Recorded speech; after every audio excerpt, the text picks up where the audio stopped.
So what I try to create here on the second day is we really talk more about leadership and moving up into management, because I think one of the reasons why we have such turnover in our industry is that we don't have people who are looking at long-term career planning. We don't talk about that enough. We talk about the certs that you need, but we don't talk about the thinking of moving to the next level. And a lot of times we think that our manager at our job is going to have that responsibility, or the recruiter who hired me is going to have that responsibility, but they're not. Your career development and your career search is your responsibility, but we're not doing enough in the community to really talk about how do I have that 5 to 10 year view. Not so that you can answer that question during the interview, but so that you can put the blocks in place so that you can support your career. So I was really excited to see Joey's presentation submitted. And without further ado, Lost Knowledge. Thank you.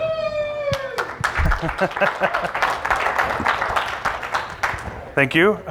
Welcome, everybody. Thank you for coming this morning. We are still morning, right? Yeah. Lost track of time this week. So this is Hacking from Above. And so the reason,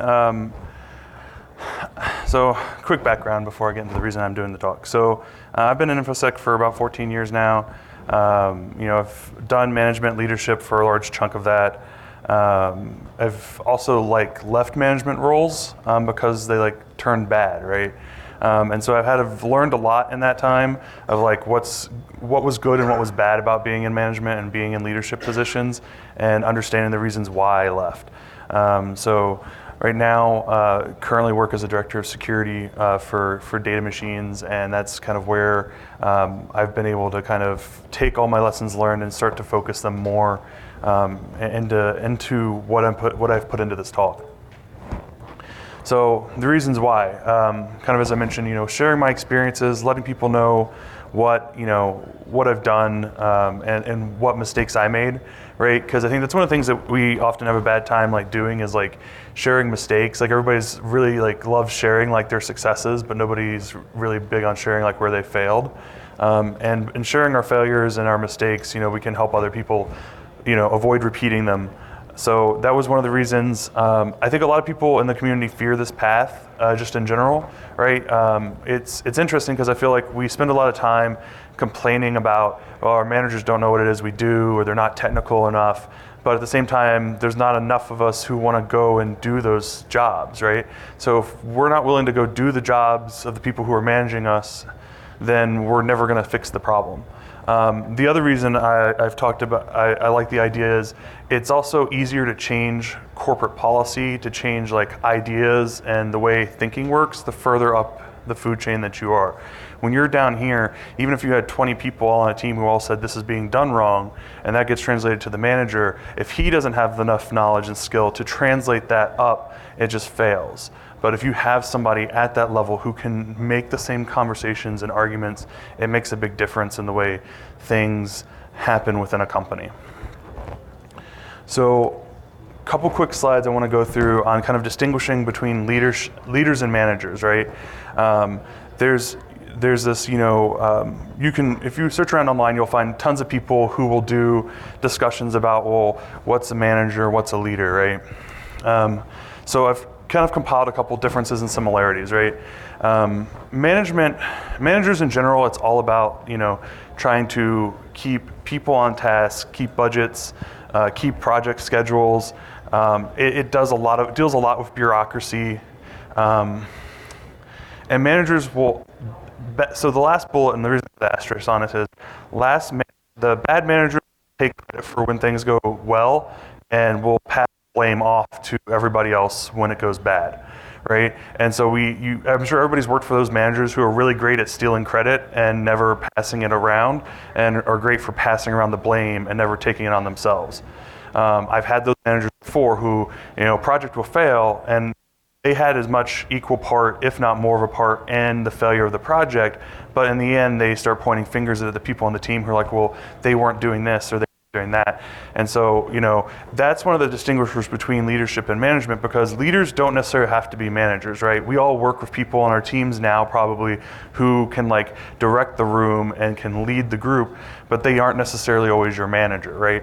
Managers, learn to teach, develop, and motivate. There's a ton of people around at this conference this weekend. There's a ton of people you're going to run into in life who would qualify as leadership. I tried to come up with a non-sports ball reference, but I really was having a hard time. So that's why like we've got like the quarterback, right? Like if you look at like a football, if you look at like any sport event, right? None of the players are technically the manager, right? The coaches are the ones who are actually managing and directing in theory directing traffic, but the leaders on the field are the players that grab the attention of everybody on the team and get them to move in a common direction, right? They can pick up a team who's down and make them want to fight and go forward. And so for me, that's the big difference. And it can be hard to balance the two. Like if you move into management, right, you're dealing with all the bureaucracy, but it can be really hard sometimes to balance that with handling and managing, the people aspects of it to kind of keep things to moving. So it's really hard. It can be really hard to do. So there are similarities, right? As I was saying, they're both kind of the people in charge. They may not always be the person in charge on paper, particularly in the form of leadership, but they're always the people that that people are going to and that are kind of directing tasks. They both need to be capable of dealing with people and conflicts. Even the managers need to be able to do that, just because they have to handle the HR side of things, right? If two people can't get along, they have to be able to deal with that level of interaction. Whereas the leaders can look at it as a more like organic situation where they're trying to motivate people, trying to get people to work together, and their methods may be different than like a true like static manager's methods. And then the other thing is just both need to be able to understand the goals and visions of the team, right? They need to be able to delegate tasks, to know who on the team's best at doing each function. And so that's very important. And they need to be able to motivate people. Now these motivations may come in like different forms, right? So like for a leader, they're going to come up with they're always going to have some sort of positive means to motivate the team. Not all managers will necessarily do that, right? And again, people have probably worked for the management team that's like, no, you need to get this done by this date, or you're going to need to be looking, you're going to be out in your ass looking for a job, right? So there's very much, there are good managers. They're not all evil, right? But you need to be able to recognize, the differences between the two. So the question, becomes, what do you want to be, right? One of the key takeaways here needs to be that like anyone can be a leader. Like it doesn't matter what your position is. There's no, some companies do have like leadership level titles, right? They'll have team lead roles where they're just technical leadership for a group. And some organizations won't do anything. They'll have like roomfuls of senior engineers and just kind of expect them to work together at the direction of like a program manager or an actual like manager. And I'll admit, management work isn't for everybody. It can be a very stressful situation. Given your environment and the situation and what's going on, it can be a lot of work. So my first management gig was when I was 29 years old, and it was very tough. I had a lot of lessons to learn then. I was definitely not ready at that age to kind of be making the decisions and choices at that level. And so it was that was probably my biggest learning experience, was learning the difference between where I needed to worry about my concerns and what my needs were and those of my team. And that can be a very difficult choice to make when you're dealing with a team, and choices that you make that don't just impact you and your well-being, but impact everybody who's working with you. It's also, it can be very rewarding if you do it right. Like, don't get me wrong, like it can be great. Like I enjoy the leadership side of it to help people develop and grow. But it's, like I said, not for everybody. And if you want to, if you're somebody who's talked about or said, oh, well, I can run an organization, like doing leadership and management before is definitely like a must. Because if you haven't directed people and haven't dealt with those situations before, trying to do it while you're building a company is probably the worst time to actually have to be trying to both like, capture, profit and income for your company while trying to manage your people and resources and everything else. So I want to try to jump into some of the skills, that we kind of equate to both technical, ability as well as, hackers and hacker culture, and how I think they translate. So one of the first ones, creativity and problem solving. So I think this is like one of the kind of essential like hacker traits, right? Like, we try to, hackers like to look at problems and try to find new ways to solve them, try to find the way to break systems that, are functional. And so, there's plenty of situations where those skills can come in handy, right?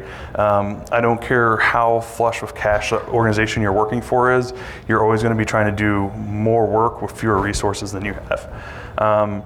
Working in large corporate systems is its own beast too, because they have their own policies, and you get into these giant companies where there's like manuals for HR that you have to work within for doing hiring and management and how they do performance reviews, and so finding ways to like work within and around those, it can be a tricky aspect too, and so it's kind of its own level of problem solving. So our technical skills, a lot of these come down to, as I've said, leadership isn't always management, right? So you may still be in technical roles. Team leads are often still doing technical work. They just may have less of it than the standard engineers.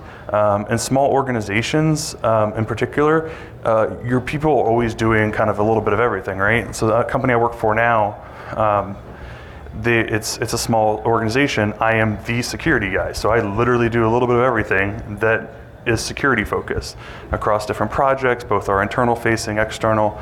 So it's, I have my hands in, everything from policy to penetration testing to, our network defense. So it's kind of all over the board, right? I firmly believe technical leadership and technical managers have more respect from their teams, right? It's a lot easier to know that somebody's there defending your actions and defending what you do to people above you when they know the work you're doing. They understand the goals the same way that the team does. And and that also comes to being able to translate that information, right? Being able to explain to management why you need more money for new people, why you need more money for new tools or training, right? I know a lot of people who go into organizations and they have lots of fights to be able to send people to conferences or send people to training classes because nobody in management understands like the requirements and the amount of skill sets and how things are constantly changing, particularly in our field, right? So I kind of call this the social engineering or soft skills section, right? And there's kind of two parts to it. If you're in management, there's a whole side to having to deal with like upper management, having to try to get them to, sometimes, especially if you're running into, a brick wall, having to find ways to get them to give you what you need and give you what you want, and also being able to affect the changes that you want to see in policy, right? And that's one of the things I said near the beginning is, I want to be able to have a situation where, we can impact not just, the team, but also be able to impact cultures and create cultures where security is understood and respected, while at the same time, having the ability to change things. So like if they don't have training policies in place, getting policies in place so that teams can have training, and it's not just a budgetary line item you have to fight for every year. It's something that can be codified and that is known, no matter what happens, this is in policy, you're going to have it. And then, working with team members, right? You need to be able to handle people within a team. Like, I don't care how great a culture you have, you're going to have conflict within a team. It's always going to happen. We are human in the end. So, you need to be able to handle those conflicts. People are going to have like situations in their home life that are going to bleed into their work life. Being able to work with them, to keep them motivated, to get them focused, but also knowing when to be able to tell them, you're going to have the guy on your team who's like, oh, well, I'm never sick, or I don't ever need to take vacation, and they're going to work.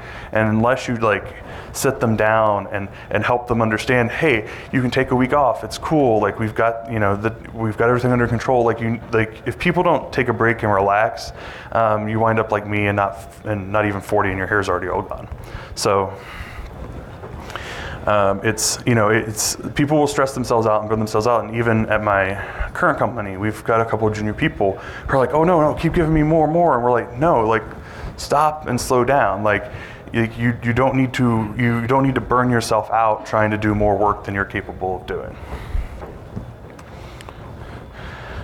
So do all these things really add up?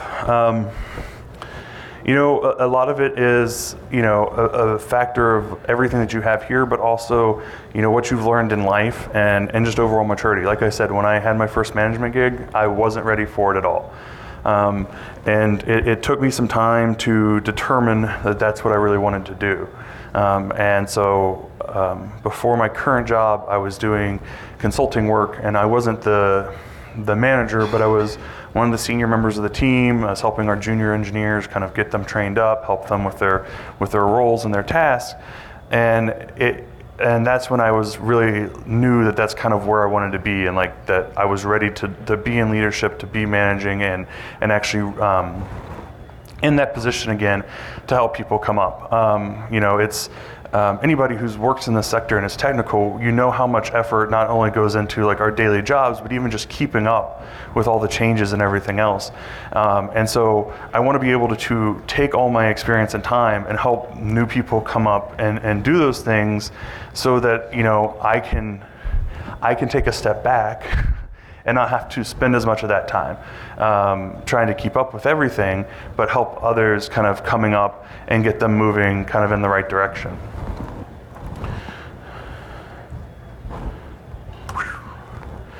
So I know it seems like I got to closing really quickly, but I also wanted to have tons of time for questions, so I hope you have them. Next slide. So just kind of, this is really the summary points. If you like to have like notes and like want to like snap this or write it down, I won't repeat this all because this is pretty much everything I've been saying throughout the presentation, right? Where these things can, how these skills can impact you, your organization, your teams, your leads. I think it's one of those things that that a lot of people get lost with, right? Is there's the other reason that some of us wind up having to look at management or get forced into it is they'll cap out our technical roles, right? You get to a point where this is as far as you're ever going to go, and this is as much as we're ever going to be able to pay you, and as much as you're ever going to be able to do. And if you want to make more or do more or go anywhere else, you're going to need to become a manager. And this is particularly true at large organizations that are very project focused. Some organizations do have like advanced technical tracks, but they're usually very tech focused companies, and those positions are like so few and far between. You're almost never going to find them available unless you've been working for those companies for the last 20 years. Now I'm going to breathe, because I did, like I said, I did run through that, and I apologize. But that's why I want lots of questions. Yes. Microphone. Yes. So we all know how important the technical training is. Have you gone through or have any recommended leadership or management training courses that you found useful? So leadership and management trainings, so all the ones I've ever done were both internal to organizations I worked at the time. So I did one with SAIC, that was almost like 7 years ago, and another one at a small contracting company I worked for about like 4 years after that. And they were both good, and they were focused very much, government contracting space, so they had like very like specific focuses. I always tell people, I kind of equate it to like, if you go into if you go into a bookstore and you go to like the leadership section and management section, you're gonna find like 1,000 books, and they're all gonna have different opinions on how to be a leader and a manager. You can go and you can read those books, and you may not come out learning anything new. Like, I really feel like I learned more from my life experiences than I did from those courses. What those courses were good for is learning the technical bits, right? Learning learning things that I probably wouldn't have learned without like having hands-on. And and nobody likes to give you the reins to like a large sum of cash if you don't know how to handle a large sum of cash.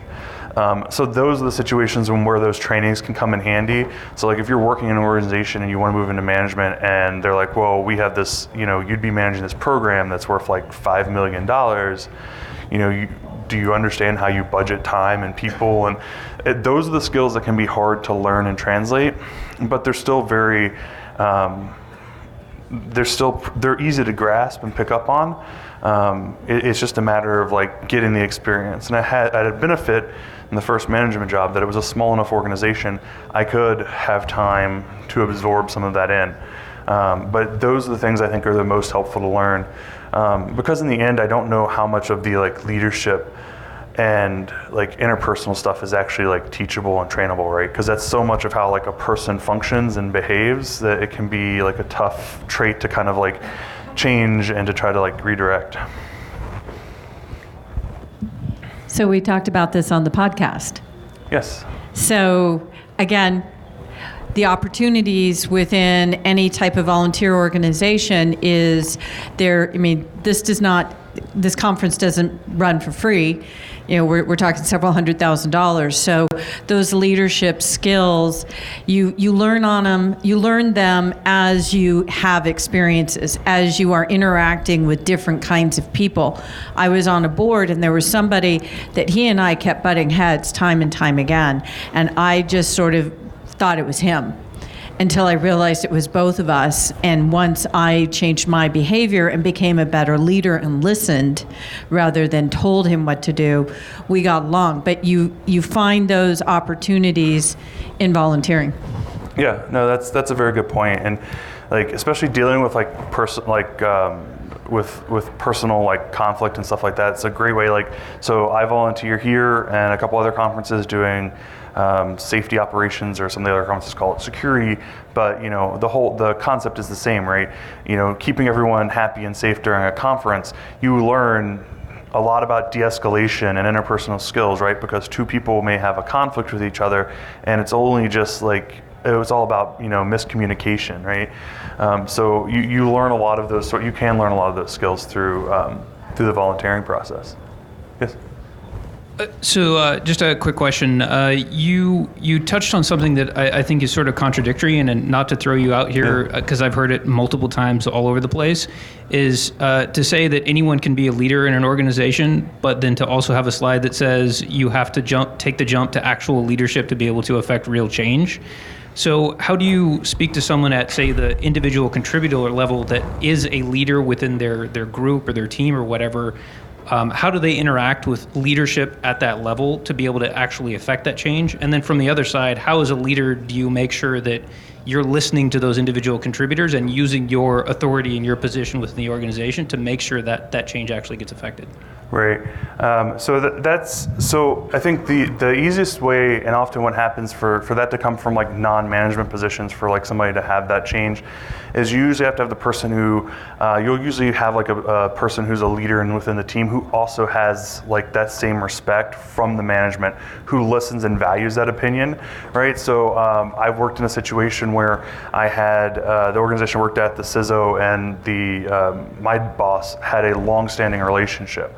So anything he'd come to him with, they've been working for multiple years across multiple companies, they had that trust, right? And so he had the ability, he was also my manager, but he also had the ability to influence up to the CISO level because of those long-term relationships. And a lot of that is all about relationship building, because you need somebody because if you don't have somebody in the management position who can do that, you need somebody that has that level of trust and also has the ability to have the follow-on and knows that they can see the results. And ultimately, a lot of this all comes down to trust, right? And this is why a lot of people leave organizations, is because that trust gets violated, or people don't feel that trust is there anymore. And so, it's at that point you kind of have to go, and it's like, it's time to move on. And unfortunately, in some situations, there's not going to be an easy way to ever fix that, because until change happens, at the highest levels, and that can take decades in some cases. If everything's running smoothly, people at the top usually would prefer to stick with what they know is working in their mind versus having some big change. I've worked for several organizations that have a bit of a hesitance to promote ICs to managers, choosing instead to look for people who have management experience already. Do you have any suggestions to kind of break that catch-22 cycle? So I think for organizations, so this is one thing reasons why I think, well, not things, this is one of the reasons I know that SAIC, when I worked there, had their internal training programs, was because they knew they needed people who knew their government customer spaces and worked in those facilities, but also needed to learn the skills to manage the projects, manage the budgets, and needed to also learn, some of them sometimes needed the interpersonal skills. So when you're doing government contracts, you may have 20 people on a contract who never see each other regularly. They're all in like different offices spread throughout. And so, I think the best argument for that is usually is kind of to show, hey, if we took these people and elevated our own people to this position, you can show them where the continuation of growth is. So it gives people like a reason to stay, right? Like if I'm in a job and know I'm never going to get promoted above my current position, and I have that desire, why am I going to stick around if you're going to keep hiring outside managers? So they have to be willing to make that commitment and make that change, which and some organizations just aren't. Like I said, sometimes there's only so much we can do until you get somebody who's up there, and it is like a catch-22, right? It's like, how do we get there if nobody's going to let us in? And sometimes the trick is we have to find the place that lets us in so that you can then pivot to the other organization and make that change. Because now they're like, oh, well, he did that over here for, X amount of time, so he's got this experience, we'll bring him in over here.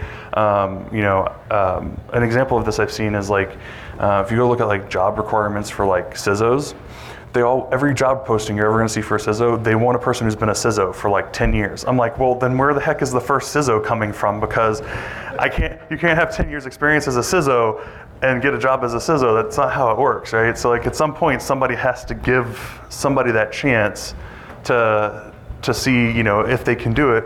And if they do and have success, then yes, they can move on and go up to bigger and better things. But I think, it's a problem that some organizations just can't get out of their head, right? So our last question. Okay.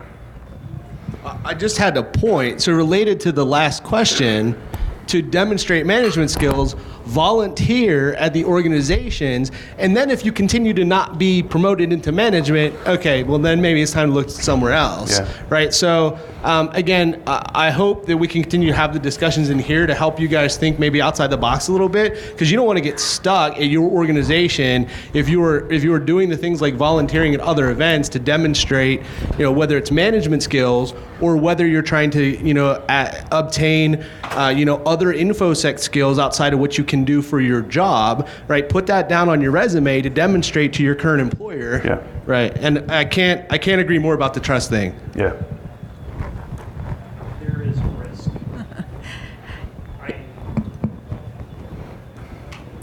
Sorry, leadership is not necessarily management, but keep in mind that management, especially the lower tiers, can be a significant career risk. Just speaking as someone who knows a company that looked at the stats and said, oh, wait a minute, we should be 80% engineers rather than the 50% we are. Yeah. There's a lot of staff that aren't engineers all of a sudden that are sweating. So I want to thank Joey for his time. It was a great talk. I want to, so let's give Joey a round of applause.